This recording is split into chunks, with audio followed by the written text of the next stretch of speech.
Começamos esta tarde com a doutora Ana Figueiredo. Muito obrigado, doutora Ana, do IPO, que, como podem ver, vai-nos falar sobre o papel da endocrinologia na NF1.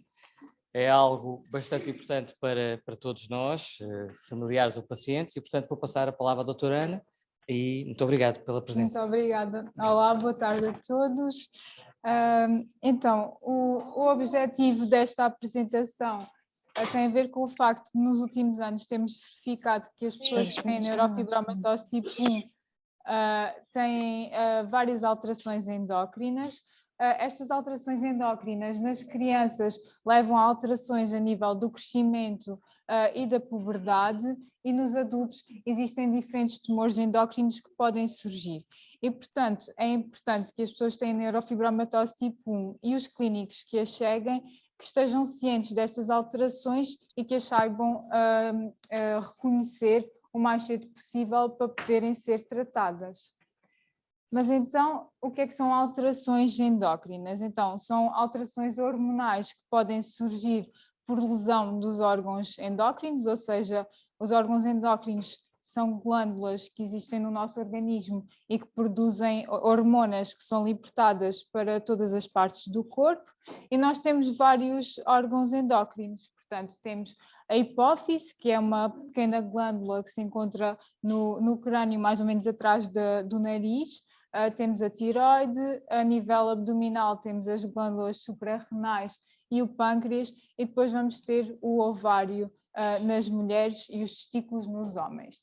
E, portanto, o que acontece é que estas glândulas podem estar alteradas na neurofibromatose tipo 1, e então agora vou-me debruçar um bocadinho sobre todas elas. Então, a hipófise, como já disse, então, encontra-se no crânio e é uma glândula extremamente importante porque vai comandar todas as outras glândulas do nosso organismo. Portanto, ela vai emitir ordens para a tireoide, para as suprarrenais, para a produção da hormona de crescimento, para os ovários, para os testículos. E, portanto, o que é que acontece na neurofibromatose tipo 1? Pela presença dos gliomas das vias ópticas, a hipófise pode estar alterada, e quando está alterada pode levar a alterações, a déficits hormonais. E então, falando de cada um destes déficits, o déficit de hormona de crescimento é dos déficits que nós vemos mais na consulta nas pessoas que têm gliomas das vias ópticas. A hormona de crescimento, tal como o nome indica, é importante para as crianças e os adolescentes crescerem. Não é importante só por isso, portanto, a hormona de crescimento é extremamente importante ao longo de toda a vida para a saúde do osso, para a saúde do músculo, para a saúde cardiovascular e para o funcionamento do cérebro. E nas crianças, então, o seu déficit vai se apresentar por desaceleração do crescimento ou por baixa estatura. Aqui ter em conta que a baixa estatura é comum na neurofibromatose tipo 1, ocorre em 13% a 33% das crianças e nem sempre está associada exclusivamente ao déficit de hormona de crescimento. Nem todas as pessoas que têm baixa estatura têm déficit de hormona de crescimento, e muitas vezes está associada a alterações do esqueleto, como a escoliose. E, portanto, é extremamente importante que pelo menos haja uma vigilância anual do crescimento das crianças. Um diagnóstico do déficit de hormona de crescimento, para além de se fazer pela clínica, então vai ser feito por análise de sangue e por provas endocrinológicas, e depois, se for comprovado, e apenas se comprovar que há déficit de hormona de crescimento, então há indicação para fazer terapêutica com hormona de crescimento, que tem que sempre ser aprovada por uma comissão a nível nacional para ser comparticipada. O tratamento faz, então, com hormona de crescimento, é uma injeção diária, geralmente à noite, que pode ser feita, por exemplo, com canetas ou com este dispositivo que é o EasyPod, e depois a criança tem que ser avaliada regularmente na consulta, geralmente 6 em 6 meses, em que tem que fazer análises, temos que avaliar a resposta ao tratamento, se está a crescer, se temos que alterar a dose, os efeitos secundários, tudo isto. E o objetivo final, claro está, é atingir a estatura familiar, ou seja, a estatura que nós calculamos através da altura dos pais e que esperamos para aquela criança. Depois, outro déficit que pode ocorrer é o déficit de hormonas sexuais. O déficit de hormonas sexuais vai se manifestar de maneiras diferentes se tivermos perante um déficit numa criança ou num adulto e se é num homem ou numa mulher. Portanto, se ocorrer numa criança, nós sabemos que a puberdade então é um momento de entrada na adolescência, não é? Em que há o aparecimento dos caracteres sexuais secundários, portanto a pilosidade a nível genital e axilar, o crescimento da mama na menina e o testicular no rapaz, e que vai permitir então maturar os órgãos sexuais para que seja possível a reprodução, e ocorre geralmente entre os 10 e os 16 anos. E, portanto, se nós não tivermos estas hormonas sexuais, o que vai acontecer é que a criança não vai entrar na puberdade, ou então entra, mas depois não progride. Isto, claro que vai ter um impacto a nível psicológico na criança, mas também a nível de saúde, porque as hormonas sexuais são importantes para a saúde do osso, para o crescimento, elas têm um papel importante no crescimento nas crianças, e vão ter depois um impacto na altura final desta criança. E, portanto, tem que ser diagnosticado e tem que ser tratado. Nos meninos, depois tem que se fazer indução com a hormona masculina, que é a testosterona, e nas raparigas com estrogénios. No adulto, então, no adulto já temos a puberdade completa e, portanto, os sintomas que vamos ter são um bocadinho diferentes. Então, nas mulheres vamos ter então déficit de estrogénios e progesterona, e os sintomas que vamos ter basicamente são semelhantes ao de uma menopausa, porque no fundo temos uma menopausa precoce. Portanto, a mulher vai ter os típicos fogachos, ou que são chamados os sintomas vasomotores, vai ter alterações do sono, a irritabilidade, o humor pode ficar um bocadinho mais depressivo, alterações a nível do desejo sexual e há um maior risco de osteoporose. Já no homem, o déficit de testosterona então vai se manifestar por cansaço, por alterações a nível da distribuição de gordura no corpo, mais a nível das ancas, a nível abdominal, também pode-se manifestar por um humor depressivo e por diminuição do desejo sexual e da vida sexual.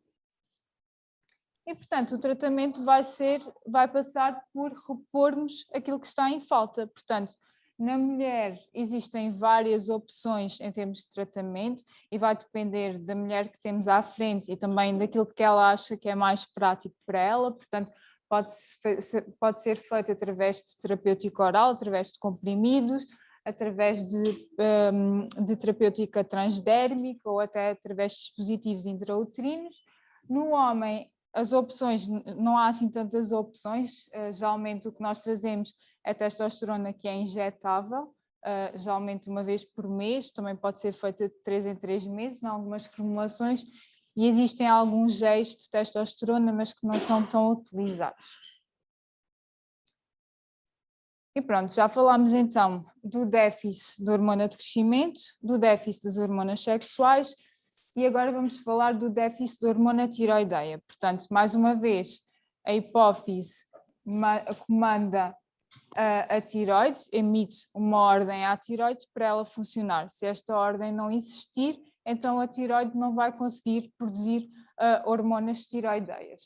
E então, como já disse, a tiroide então, é uma glândula em forma de borboleta que temos no pescoço e que produz as hormonas T3 e T4 que vão ser libertadas para todo o organismo e que têm várias funções no nosso corpo. Portanto, vai ser importante a nível de regulação da frequência cardíaca, da tensão arterial, da temperatura corporal, a nível da distribuição de gordura corporal, a nível do cérebro.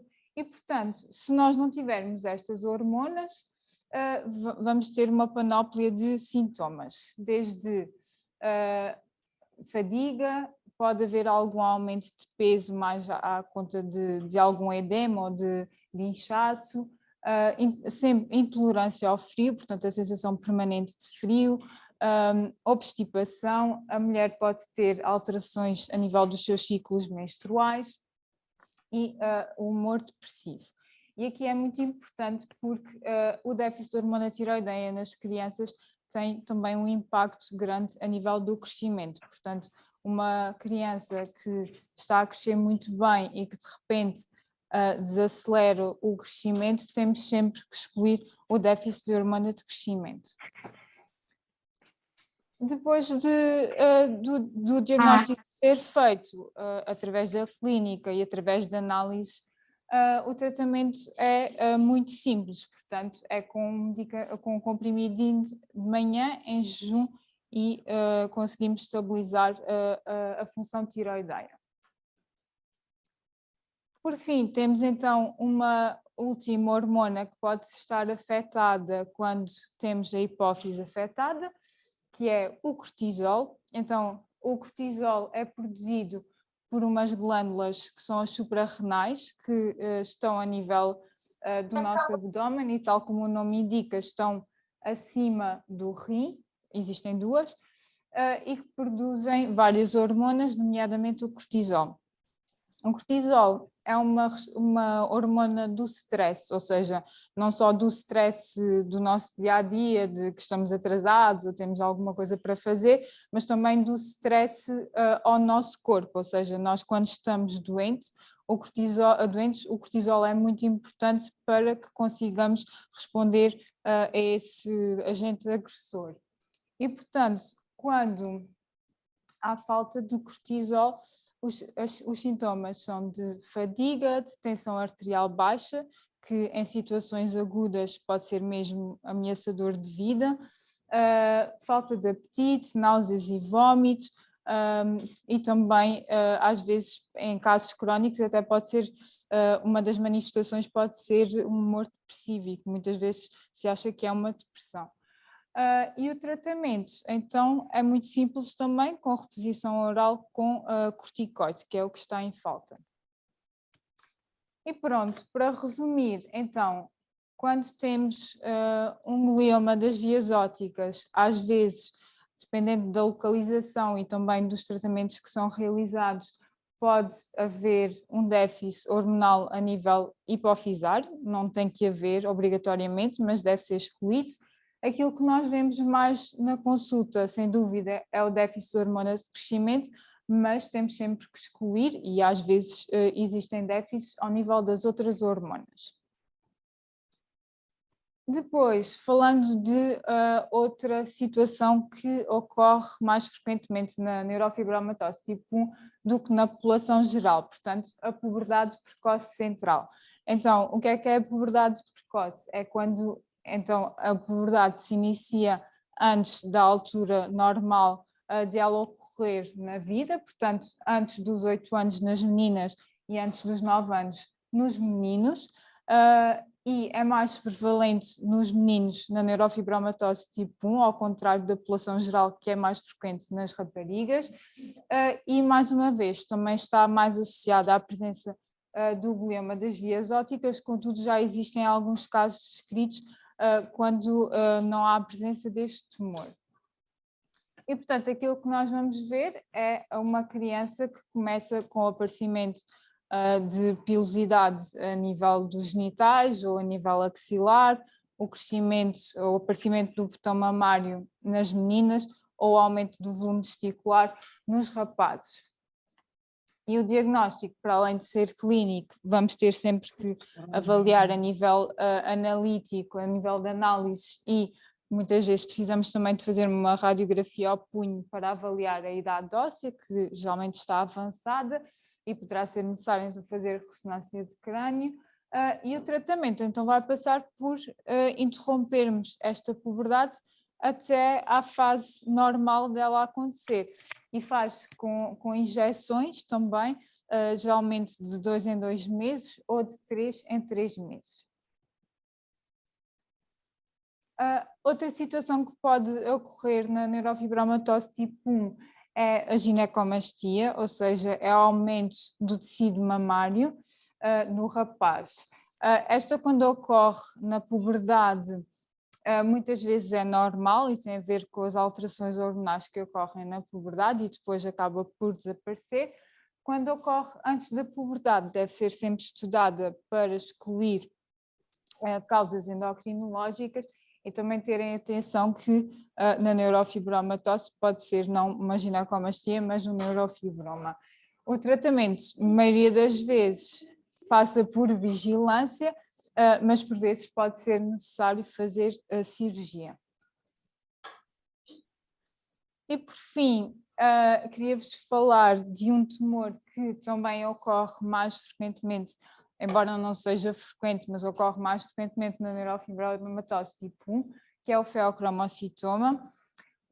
Então, o feocromocitoma é um tumor da suprarrenal, as tais glândulas que estão acima do rim e que produzem várias hormonas, nomeadamente as catecolaminas. Portanto, um tipo de catecolaminas, por exemplo, é a adrenalina, que acho que todos vós já devem ter ouvido falar, e que é uma hormona que está presente quando nós estamos em stress, quando estamos numa situação em que temos que responder rapidamente, quando apanhamos um susto, e portanto aquilo que a adrenalina vai fazer é aumentar a nossa frequência cardíaca, aumentar a tensão arterial, transpiramos mais, portanto é tudo o que ocorre quando nós estamos estressados, no fundo, não é?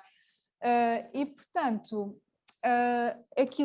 quando nós temos um tumor que produz muito destas hormonas, o que vai acontecer é que podemos desenvolver uma hipertensão arterial de novo, ou pode haver o agravamento de uma pré-existente, pode haver então palpitações, portanto aumento da frequência cardíaca, hipersudorese, portanto transpirar-se em excesso e dor de cabeça. Isto pode ocorrer sempre, ou pode ocorrer por períodos, ou seja, que nós chamamos os paroxismos, ou seja, uma pessoa está bem e de repente começa com o coração a acelerar, com dor de cabeça, fica pálida, dura uns minutos, para e volta a ocorrer passado algum tempo. Terem atenção que algumas pessoas que têm feocromocitoma também podem ser assintomáticas, principalmente quando ainda são tumores muito pequeninos. Geralmente surgem mais a partir da 4ª década de vida, portanto não são tão frequentes em crianças. E portanto o diagnóstico vai ser feito através da clínica, através de análises de sangue ou através de urina de 24 horas e claro, através de exames imagiológicos. E o tratamento vai passar por, então, controlarmos a tensão arterial e a frequência cardíaca, mas é sempre cirúrgico, portanto é um tumor que tem que ser removido.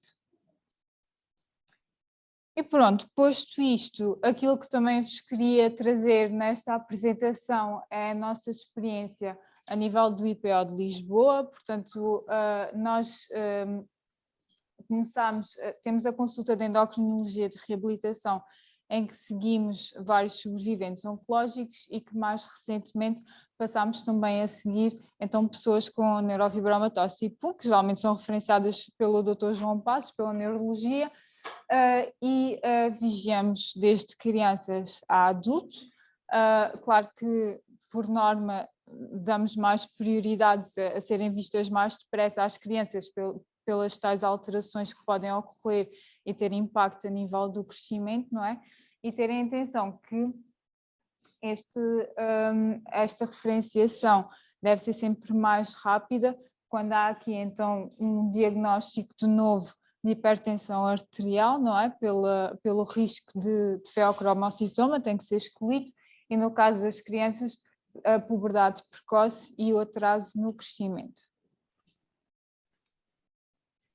E então, aquilo que nós fazemos é, a nível das crianças, fazemos pelo menos um seguimento anual, em que medimos, para além das análises, medimos a tensão arterial, vemos como é que está a progredir em termos de crescimento e como é que está o estadio pubertário, e a partir dos 10 anos, geralmente fazemos então um rastreio do feocromocitoma através de análise de sangue ou da urina de 24 horas, e se estiver tudo bem, repetimos de 3 em 3 anos.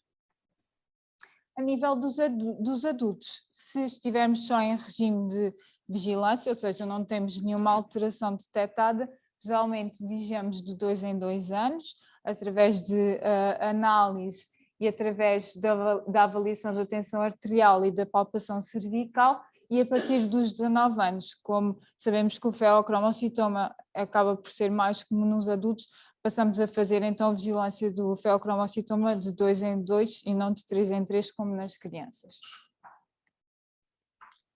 E pronto, e queria-vos mostrar então a experiência do nosso serviço. Este póster foi feito por uma colega minha, a doutora Inês Damasio, o póster está lá fora, depois se quiserem ver com mais pormenor.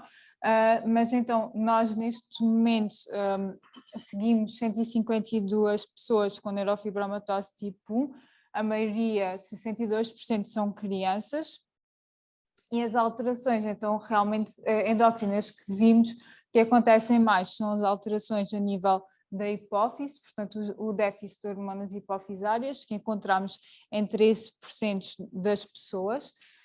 Depois o feocromocitoma encontramos em 3,1% das pessoas, e a nível das alterações pubertárias foram encontradas em 8,2%. Portanto, quando digo alterações pubertárias, tanto o atraso como a puberdade precoce.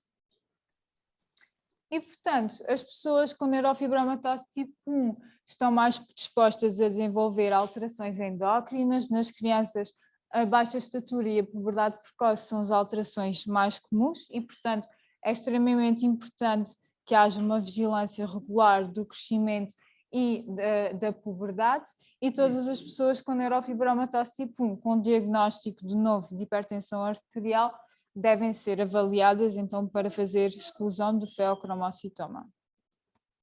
Obrigada pela vossa atenção, espero ter sido clara.